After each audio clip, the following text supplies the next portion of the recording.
Areva, dans les années 2000, c'est le numéro 1 mondial du nucléaire, une fierté nationale. C'était un des fleurons de l'industrie française. On en faisait un fer de lance de l'image de la France à l'extérieur et dans l'industrie. Mais aujourd'hui, Areva est à l'agonie. Les pertes frôleraient les 10 milliards d'euros. Le désastre a commencé par la construction bien mal maîtrisée d'une centrale nouvelle génération en Finlande. Je vous construis tout l'immeuble, alors même que ma compétence, c'est simplement de construire les cuisines. Eh bien, c'est ce qui est arrivé à Areva. Leur chef d'équipe leur ordonnait de verser le béton pour masquer les malfaçons et de se la boucler. Pendant 10 ans, Anne Lauvergeon, la patronne d'Areva, défend sa stratégie pour gagner. Elle a même convaincu l'ancien président de la République. Il a mis 3 ans à se rendre compte qu'elle lui racontait des histoires. Voilà. Monsieur Sarkozy. Et c'est bien sûr, et que c'est l'une des raisons pour lesquelles elle s'est fait virer. Une histoire qui finit mal pour 6000 salariés touchés par un plan social. Areva est en cours de démantèlement. Aujourd'hui, la justice s'en mêle et soupçonne des opérations de corruption. Tout le but du jeu de ces opérations, c'est de mettre de l'argent, on va dire, de sortir de la trésorerie d'Areva et de la mettre ailleurs pour pouvoir rémunérer des tierces personnes. L'entreprise a été leader mondial du nucléaire pendant 10 ans. Sa chute va coûter plusieurs milliards d'euros aux contribuables français. Qui sont les responsables? Comment en est-on arrivé là?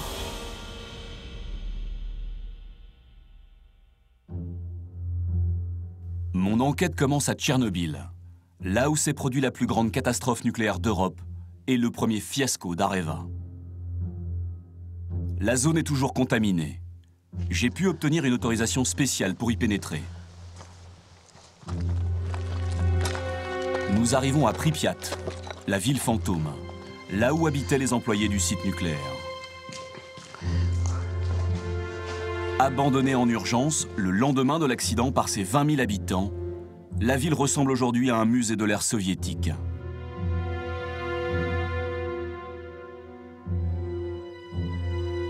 Le 26 avril 1986, lorsque le cœur du réacteur numéro 4 explose, il libère des tonnes de produits radioactifs dans l'atmosphère.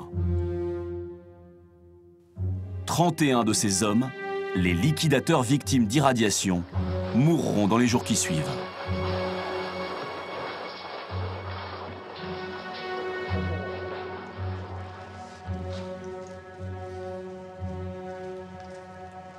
« 30 ans après, la matière hautement radioactive demeure. Malgré ces murs de protection qui entourent la centrale, le rayonnement persiste. Il faut encore retirer de l'uranium des bâtiments et le stocker en toute sécurité. Après m'être équipé, je rejoins le chef du chantier.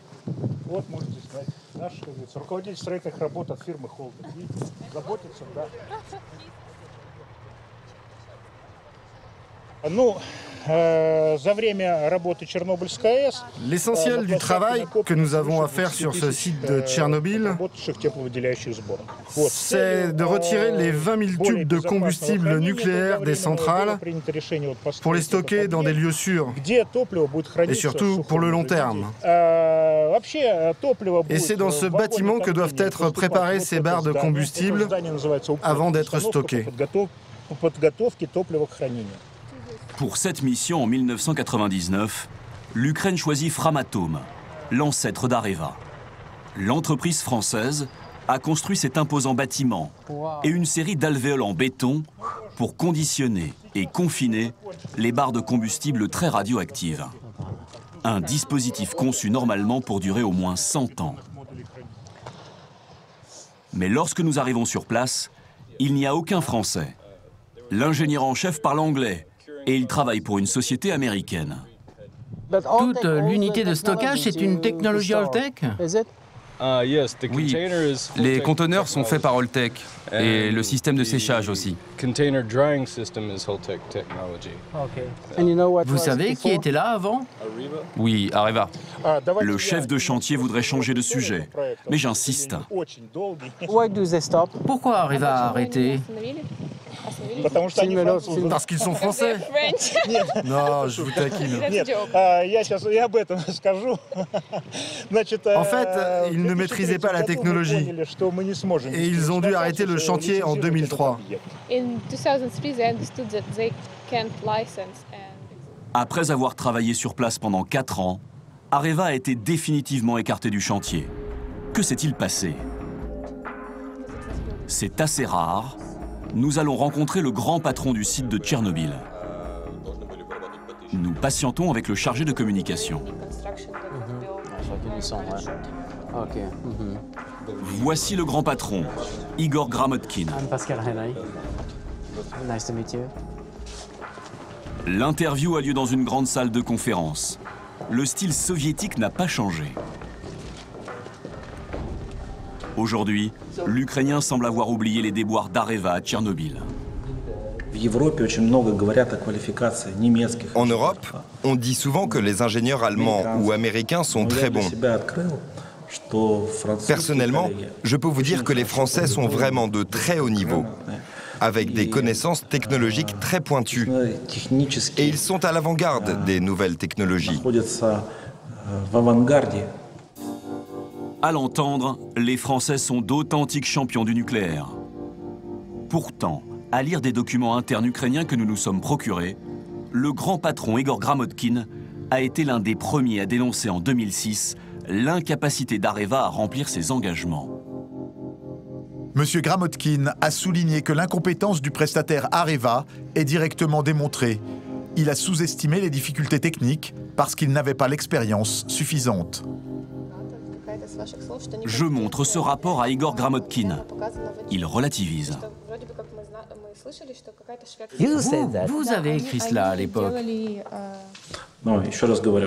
Vous ne pouvez pas sortir cette phrase de son contexte. Le plus important, c'est que le problème a été réglé dans la dignité. Le directeur du site n'en dira pas plus. À la fin de l'interview, je tente ma chance auprès de son directeur de la sécurité.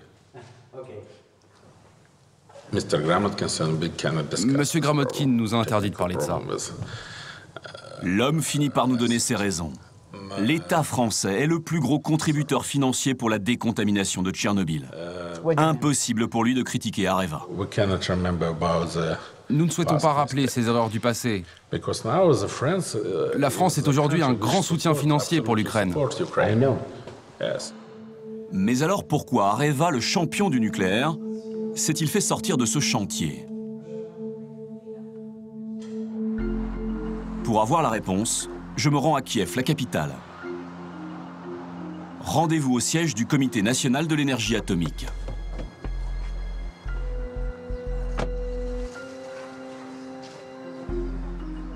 La directrice de la communication, Olga Kocharna, m'explique qu'avec Areva, les Ukrainiens s'attendaient à plus de sérieux. Le problème, c'est qu'Areva avait acquis cette technologie de stockage sans la maîtriser. Il n'avait pas les ingénieurs pour gérer ces procédés et il n'avait aucune expérience de ces techniques de confinement.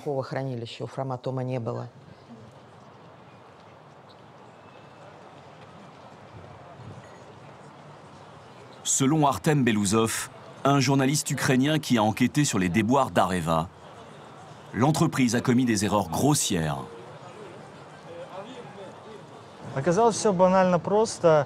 Selon les autorités ukrainiennes, la société française n'avait même pas demandé les plans et les schémas techniques.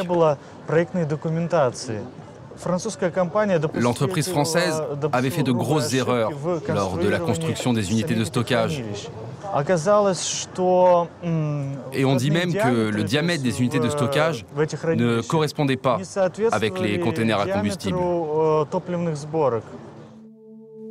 J'ai sollicité la direction d'Areva. Elle a refusé de répondre. Tchernobyl devait être son premier grand coup. Ce fut son premier échec. Areva a même dû dédommager l'État ukrainien à hauteur de 45 millions d'euros. Pourtant, tout le savoir-faire français s'était réuni en un groupe pour gagner. Areva est né quelques années plus tôt, en 2001, de la fusion de Framatome et de la Cogema. Framatome construit des réacteurs nucléaires. La Cogema gère la production et le stockage de l'uranium. Areva est détenu à 87% par l'État. Le groupe construit des réacteurs pour des centrales en France et à l'étranger. Il recycle les déchets nucléaires dans son usine de La Hague, à la pointe du Cotentin. Possède des mines et en extrait l'uranium comme ici au Niger. Areva en 2001, ça ressemble à la formule magique. Toute l'industrie du nucléaire en une seule entreprise. Sur les plateaux de télé, les Français découvrent un nouveau visage. Bonsoir, bonsoir. Coulisses de l'économie cette semaine avec l'une des seules PDGR françaises qui... C'est le visage d'Anne Lauvergeon, une femme qui incarne la modernité. Surveiller. Ce secteur, c'est celui de l'énergie nucléaire. L'entreprise, c'est Areva. Anne Lauvergeon, bonsoir. Bonsoir. Elle parle aux médias et joue la transparence. De commercialisation aussi du nucléaire, c'est ça? Alors, c'est un peu moins de 9 milliards d'euros de chiffre d'affaires. Qui est un groupe de leader mondial dans le nucléaire, numéro 1 mondial. Elle affiche de l'ambition et veut dépoussiérer l'image de l'atome. Le député Hervé Mariton est un spécialiste du nucléaire français. Pour lui, l'attelage Areva-Lauvergeon a alors fière allure.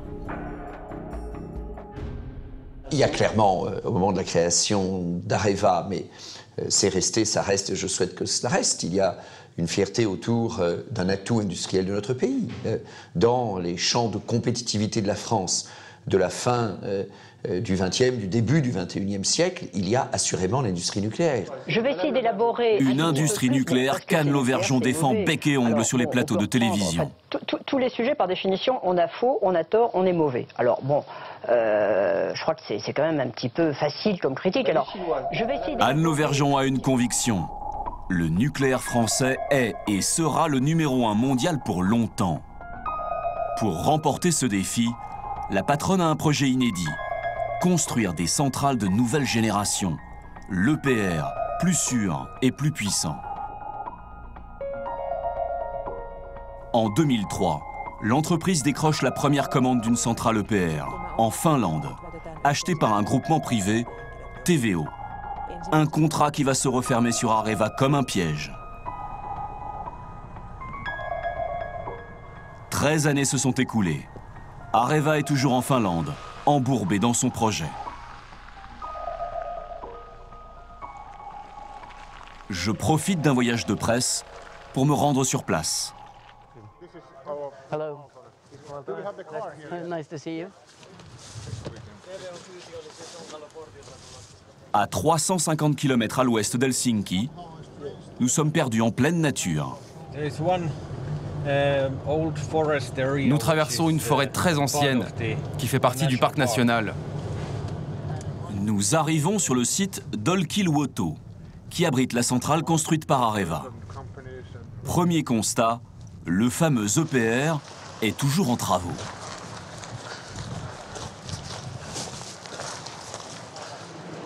La visite est conduite au pas de course par le directeur de la communication des industriels finlandais. Il y a 2 portes spéciales pour maintenir la pression. Des informations un peu compliquées, mais l'essentiel n'est toujours pas là. Ni le réacteur, ni les piscines de stockage d'uranium ne sont encore installées. Le sas de confinement, cette arche métallique qui donne accès au réacteur, est lui aussi toujours en construction. Mais où est la piscine pour les barres d'uranium? Là, juste au milieu, c'est la piscine. Et le réacteur sera logé ici, 5 mètres plus bas. Seul fonctionne un pont élévateur qui doit extraire les futures barres d'uranium. Sur place, nous ne croisons pas de techniciens d'Areva, seulement un groupe de sous-traitants français chargés des tests. Là, vous suivez les manuels d'Areva? Oui. C'est la procédure d'essai. D'accord. Et il n'y a pas de problème? De temps en temps, on est obligé de rajouter une ligne.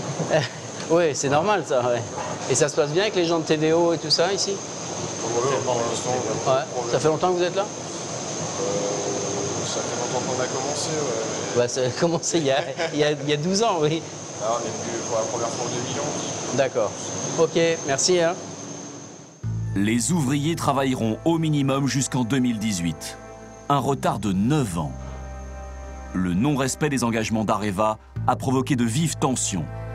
Le directeur de la communication du site le reconnaît.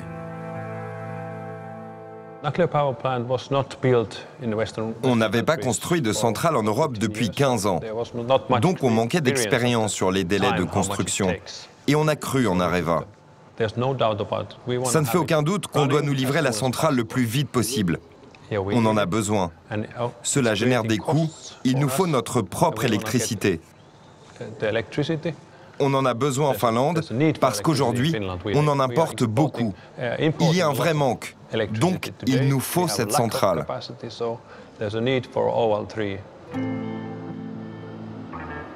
Très tôt, dès le début du chantier, à Helsinki, la capitale finlandaise, les autorités ont compris que les délais ne seraient pas tenus.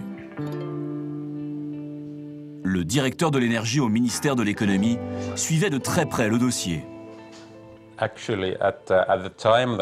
Lorsque la licence de construction a été accordée, nous avions quelques doutes. Et on a rapidement compris, à travers les problèmes qu'Areva rencontrait, que le planning initial sur 5 ou 6 ans ne serait pas respecté. Et au bout d'1 an ou 2, pour nous, c'est devenu évident que les délais ne seraient pas tenus. En choisissant Areva avec sa réputation, les Finlandais étaient persuadés qu'il s'adressait aux meilleurs. Le STUK est l'autorité de sûreté nucléaire finlandaise.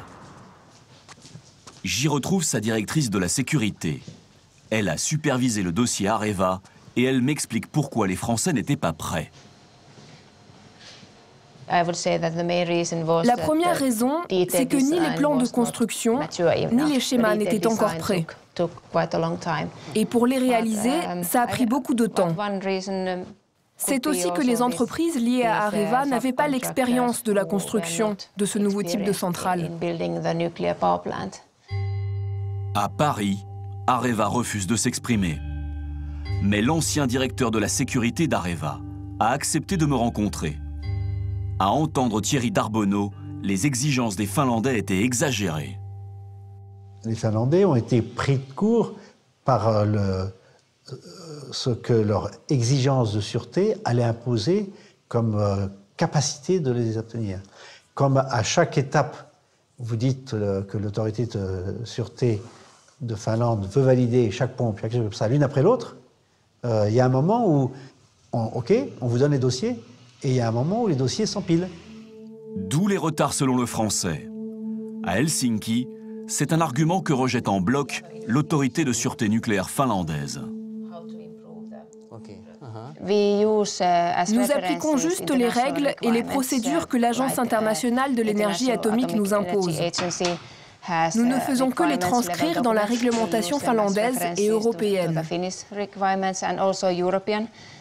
Je tiens à préciser qu'en Finlande, nous n'avons pas de règles particulières. Nous ne faisons que les mettre à jour. Cet EPR devait faire du nucléaire français le numéro 1 mondial incontesté. Au fil des années et du retard, il en est devenu le cauchemar.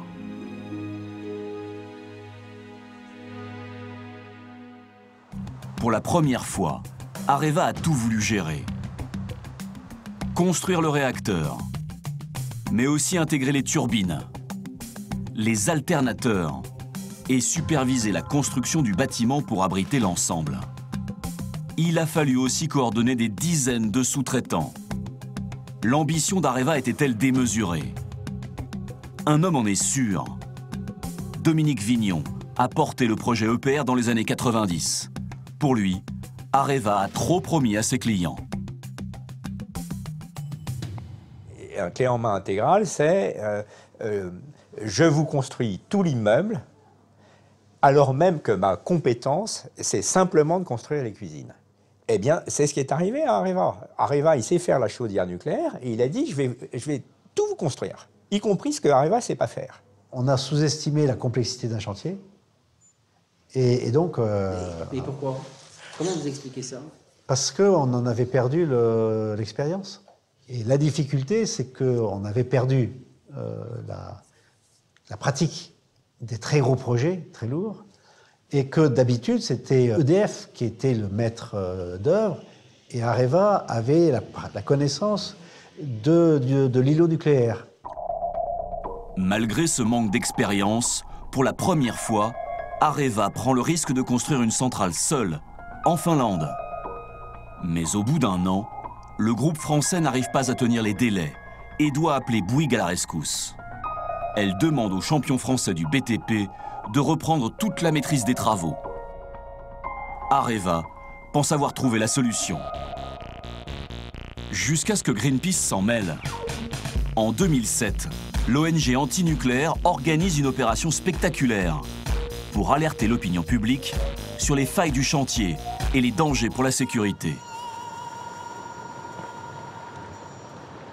À Helsinki, j'ai rendez-vous avec l'un des responsables de l'ONG.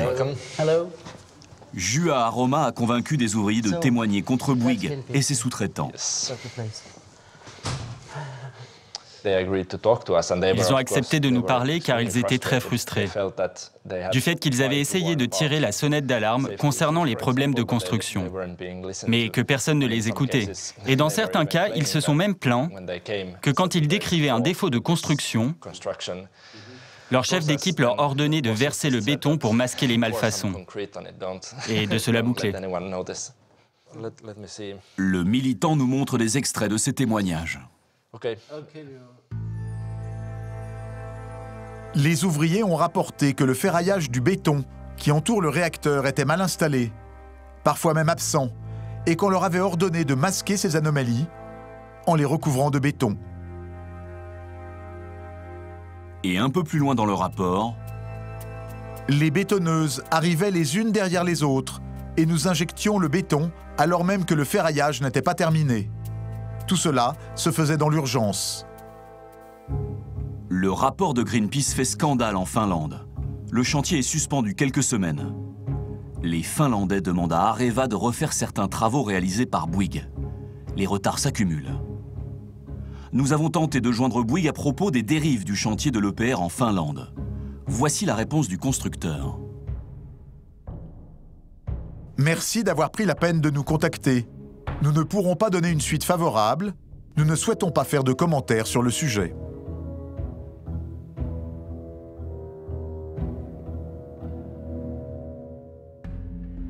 En 2011, comme chaque année, la présidente d'Areva est auditionnée devant la commission des finances de l'Assemblée nationale. Elle est interrogée sur l'avancement et le coût du projet finlandais. Anne Lauvergeon reconnaît des difficultés, mais les minimise.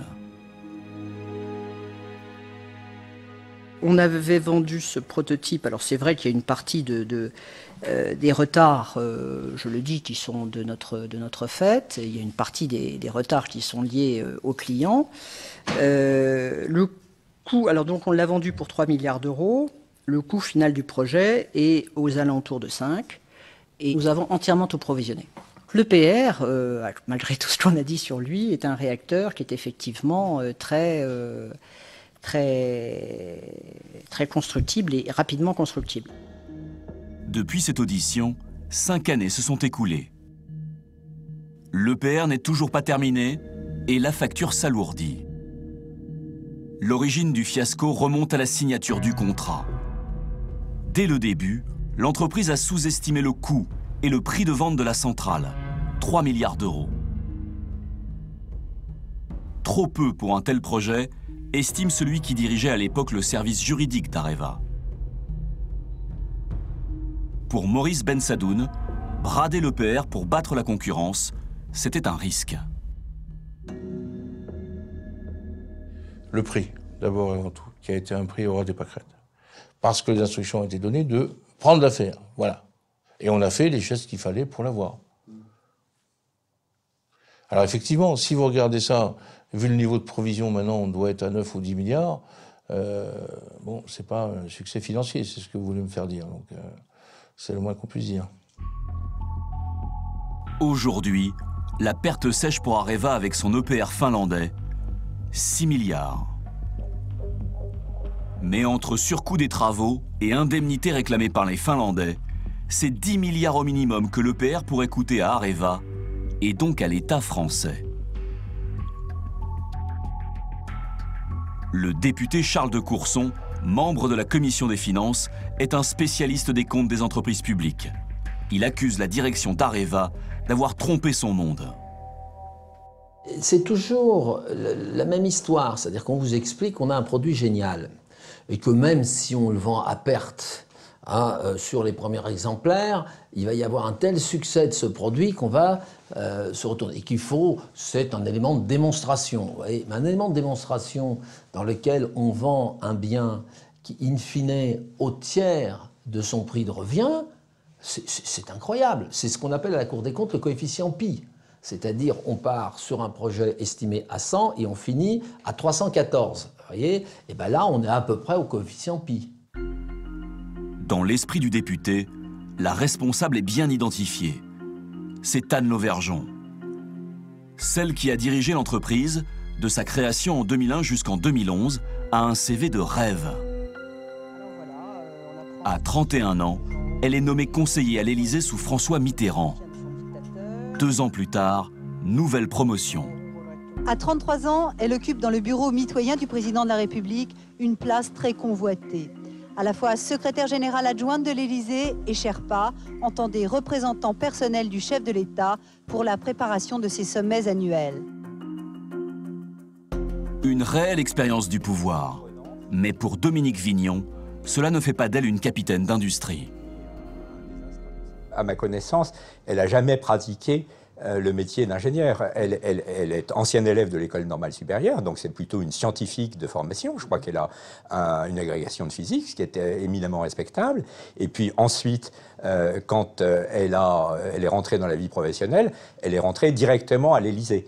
Et je ne pense pas qu'elle s'occupait de réparer la plomberie et les robinets. Elle n'exerçait pas vraiment un métier d'ingénieur. Vous voulez dire, c'est une politique avant tout? Je le dis, oui, c'est une politique. Une femme aux commandes d'un groupe industriel de cette importance, c'est une première. Elle apparaît proche de ses salariés. C'est la patronne star des années 2000. Anne Lauvergeon est même classée parmi les personnalités les plus influentes du monde par les magazines économiques anglo-saxons. En visite dans une mine d'uranium au Niger, devant les caméras, elle se montre très à l'aise. Vous n'avez jamais essayé? Si. Alors ça, c'est un bébé camion par rapport à Imouraren. Hein? C'est un bébé camion. Ça va être des monstres. Voilà. Ici, ça, c'est l'uranium. C'est ça, l'uranium? L'uranium, c'est tout ce qui est gris. Tout ce que vous voyez, tout ce qui est rouge, c'est les stériles au-dessus. Tout ce qui est gris, il y a de l'uranium dedans. Alors peut-être pas beaucoup, hein. Donc il va falloir l'extraire. L'ultime ambition de celle que l'on surnomme Atomic Anne, rendre Areva entièrement autonome pour son approvisionnement en uranium. Voilà. Ça, c'est quand je dis de l'art, c'est de l'art. Ouais, c'est de l'art. C'est de l'art. Hein, le métier de mineur, c'est de l'art. Une ambition qui va lui coûter cher. En 2007, Areva achète Uramine, une petite société minière qui détient en Afrique des gisements d'uranium. Pour cela, elle débourse 2,5 milliards de dollars. L'année dernière, je m'étais rendu sur le site d'une des mines achetées par Areva en Namibie.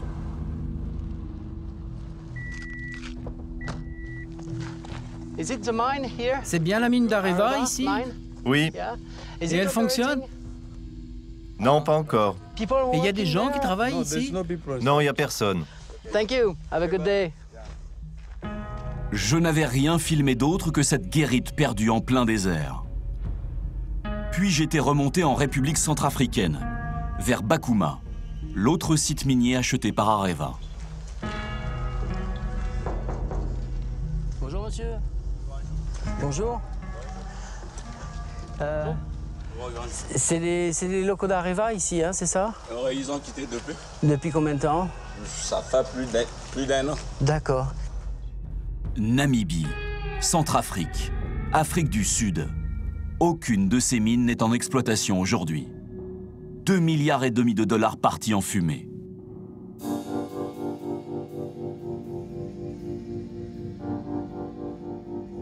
En juin 2011, lors de l'audition d'Anne Lauvergeon devant les parlementaires, le député Marc Goua interroge la patronne d'Areva sur cette opération étrange.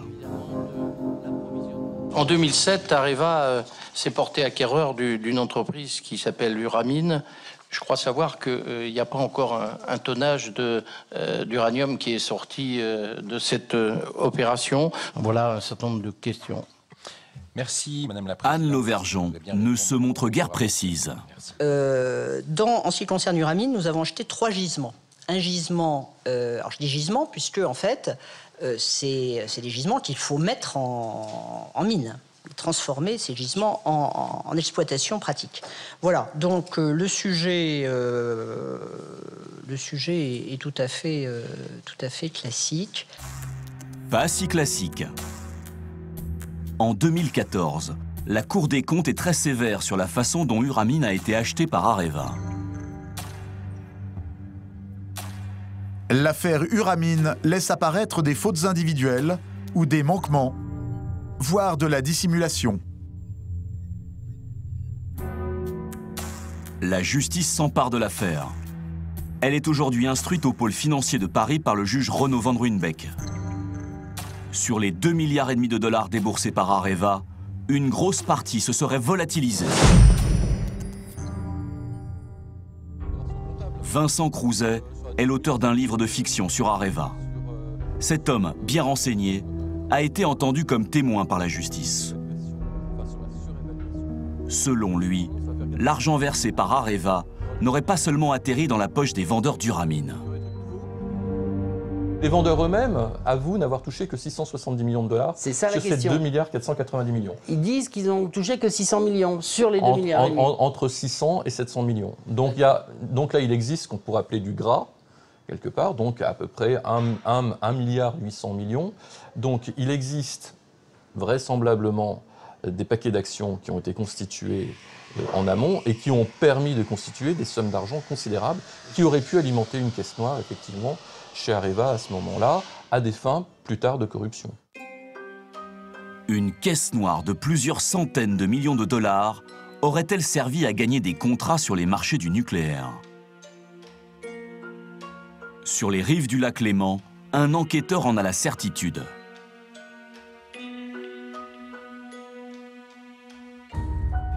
En 2010, Marc Échinger est recruté par le chef de la sécurité d'Areva.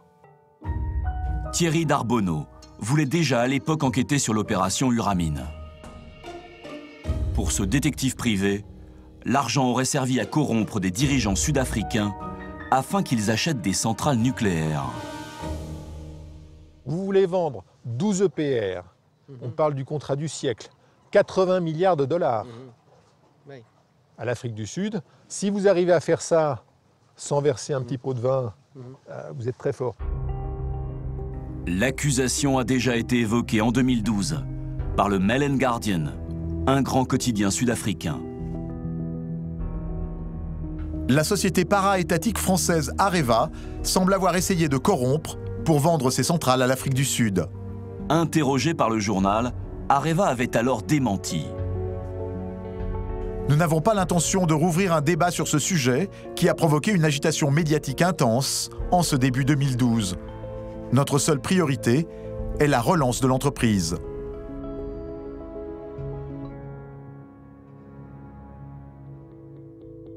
À Londres, un homme affirme lui aussi que l'argent d'Uramine aurait bien servi à corrompre des dirigeants sud-africains.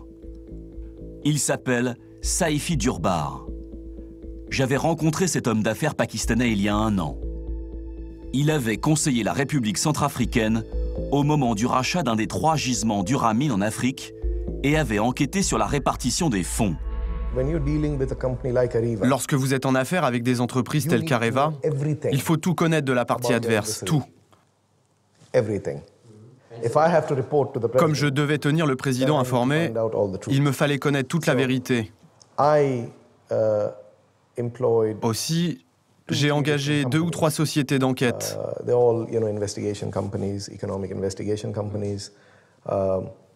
Lesquelles? Oh, il y en a beaucoup. Je ne veux pas vous donner de nom, c'est confidentiel. À l'époque, Impossible d'en savoir plus. En juillet dernier, Saifi Durbar se rend à Paris. Il témoigne devant le juge Van Ruynbeck. Selon sa déposition, une partie de l'argent serait allée vers un membre éminent de l'ANC, le parti au pouvoir en Afrique du Sud.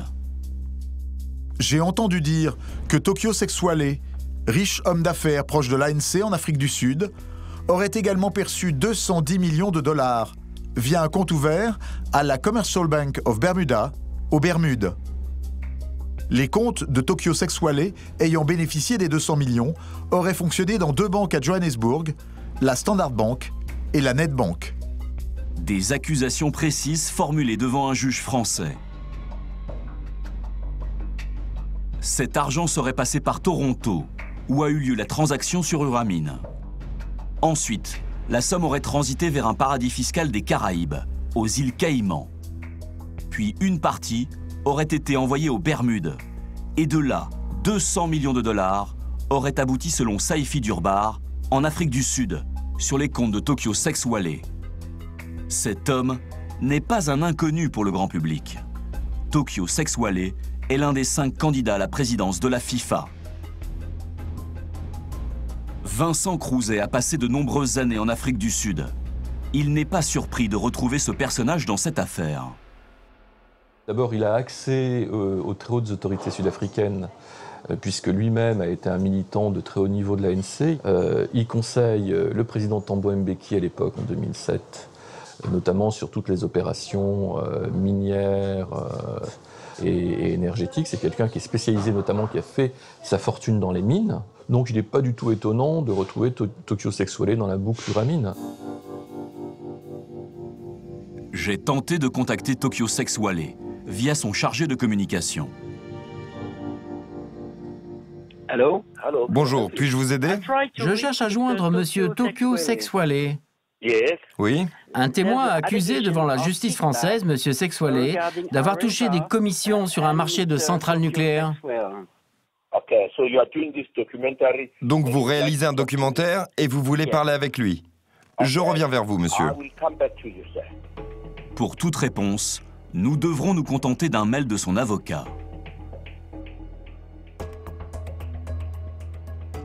Ces allégations sont absolument ordurières et ne sont que pure fantaisie.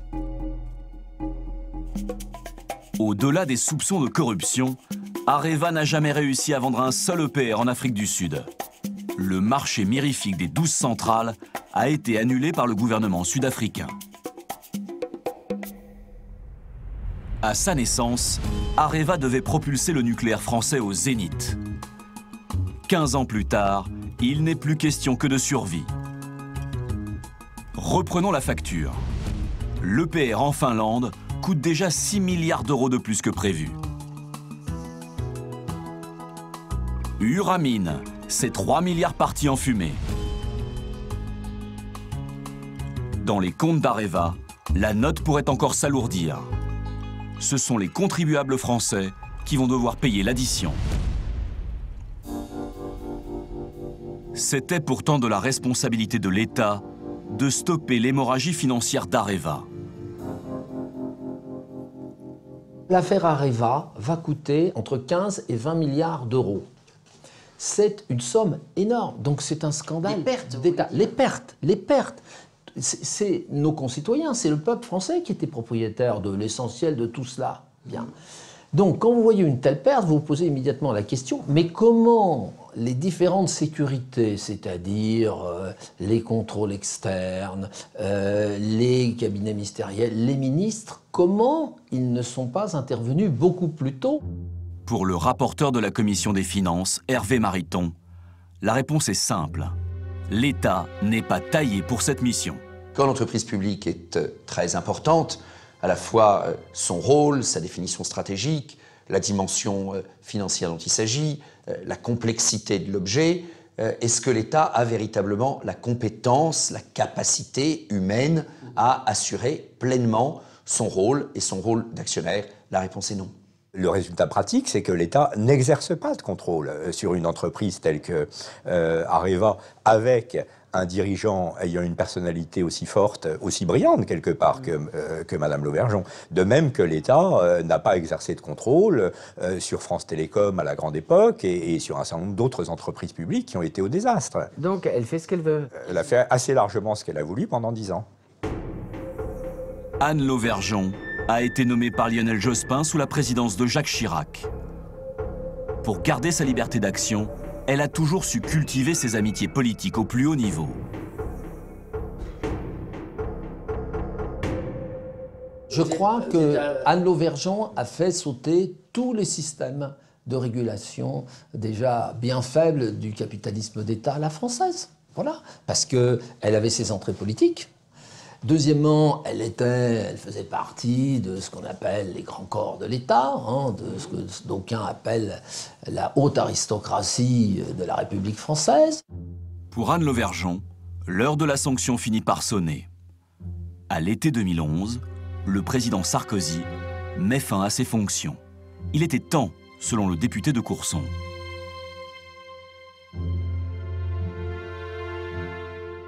Il a mis 3 ans à se rendre compte qu'elle lui racontait des histoires. Voilà. Monsieur Sarkozy. Et c'est bien sûr, et que c'est l'une des raisons pour lesquelles elle s'est fait virer. En mai 2014, Anne Lauvergeon organise une conférence de presse, en urgence, pour répondre au rapport de la Cour des comptes qui la met personnellement en cause dans sa gestion d'Uramine. Non, dit-elle, elle n'était pas la seule à décider. Ça a toujours fonctionné avec un comité exécutif qui comportait tous les grands opérationnels et les fonctionnaires les plus importants. Réunion tous les 15 jours, pendant au moins 4 heures ou 5 heures. Toutes les décisions prises en comité exécutif. Donc, vous le voyez, une équipe forte, mais je ne vois pas très bien pourquoi, tout en assumant entièrement mes responsabilités, je l'ai toujours fait, pourquoi effectivement je retrouve cette personnalisation dans ce rapport. Mais Anne Lauvergeon n'a pas fini de rendre des comptes. Depuis, un volet judiciaire s'est ouvert. La justice enquête sur les conditions de l'achat de la société minière Uramine par Areva. L'affaire remonte à juin 2007. Dans les semaines qui précèdent l'opération, de mystérieux intervenants achètent des actions Uramine, à bon prix. Or, l'information aurait dû rester secrète. Qui les a informés?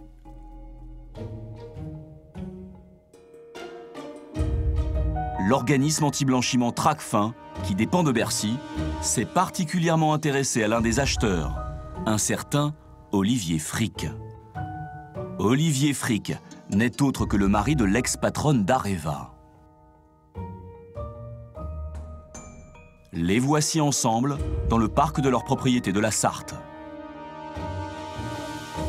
Selon Tracfin, ce consultant en énergie est bénéficiaire d'une structure offshore, Amlon Limited, immatriculée dans les îles Vierges britanniques, un paradis fiscal.